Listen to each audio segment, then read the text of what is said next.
Welcome to Samba Samba. Enjoy the video.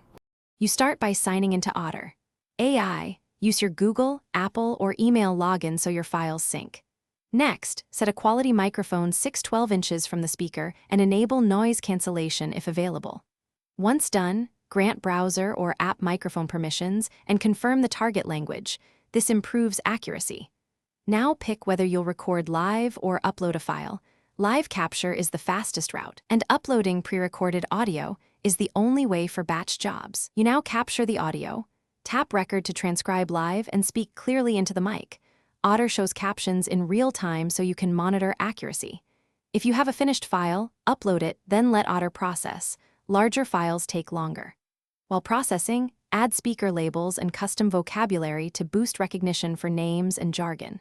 Make sure to trim or split long segments so the transcript stays organized.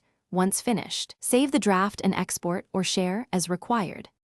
Finish by carefully editing the transcript. Correct misheard words, assign speaker names, and merge or split lines for readability. Once the text is clean, export in the format you need, TXT, DocX, PDF, or SRT for captions, and include timecodes when required. If accuracy is low, try one key troubleshooting tip. Re-record or roupload with a different microphone and reduce background noise. Also make sure the app has mic permissions and the correct language selected, because those two factors cause most errors. Thanks for watching. Consider subscribing if we helped you.